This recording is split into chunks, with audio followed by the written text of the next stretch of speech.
The wind-swept coast reconciles, harmony yet untamed, rocky headlands jutting out, expanse of jagged terrain. Cape St. Francis sits at the tip of the Avalon, where the land finally gives way to the raw, unbridled power of the Atlantic. It is a place of dramatic endings and haunting beginnings. Here the cliffs are not merely rock.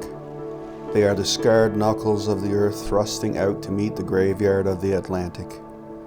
The landscape is stripped bare by the salt spit and the northeasterlies, leaving a barren, beautiful tundra of tuckamore and lichen.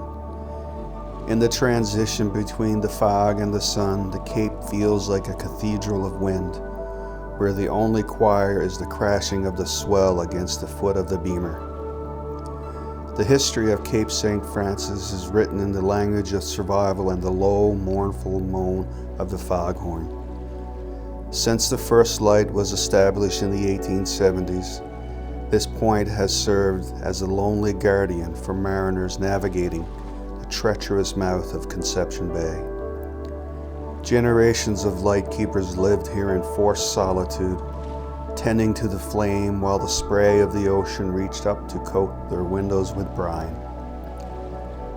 Though the grand old lighthouse towers of the past have been replaced by modern skeletons of steel, the spirit of the watch remains. You can still feel the weight of 1,000 anxious eyes looking out from passing ships, searching for that one rhythmic pulse of light in the storm. To stand at the Cape today is to step into the deep, ringing silence, save for the ocean's roar. There is a profound sense of the old Newfoundland here. It is the physical embodiment of the word rugged. It is where the East Coast Trail reaches its northern crescendo, offering a view that makes a person feel both small and vibrantly alive.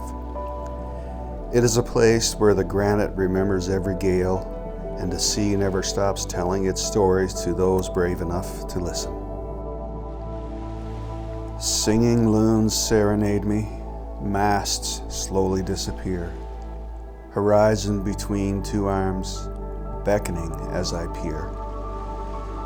Tucked away at the head of Conception Bay, where the salt spray meets the shelter of the hills, Holyrood sits like a quiet sentinel of the North Atlantic. It is a place defined by its geography, a natural harbor carved into the rugged coastline, guarded by the watchful eye of George's Mountain.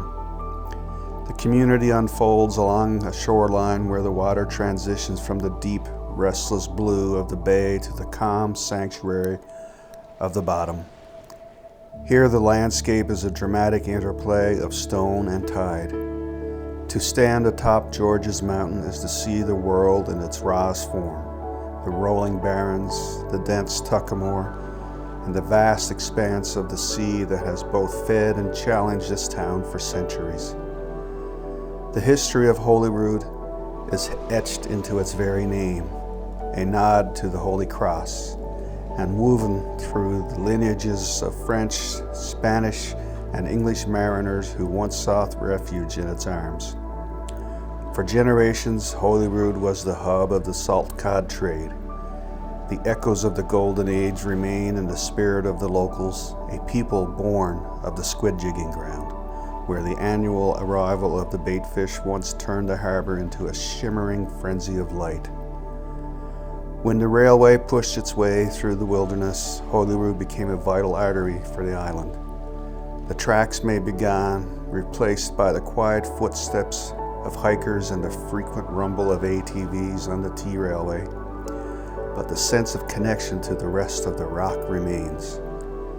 Today, the community bridges the gap between the ancient and the avant-garde.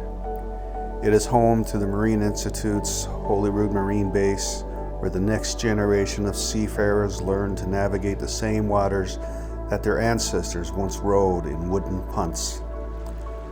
Holyrood is a town of coves and arms, where the fog rolls in like a heavy blanket, blurring the lines between the past and the present. It is the smell of wood smoke on a crisp October evening and the sound of the wind whistling through the rigging at the marina. It is a place of steady endurance, where the winters are long, the springs are fleeting, but the warmth of the people is as constant as the tides.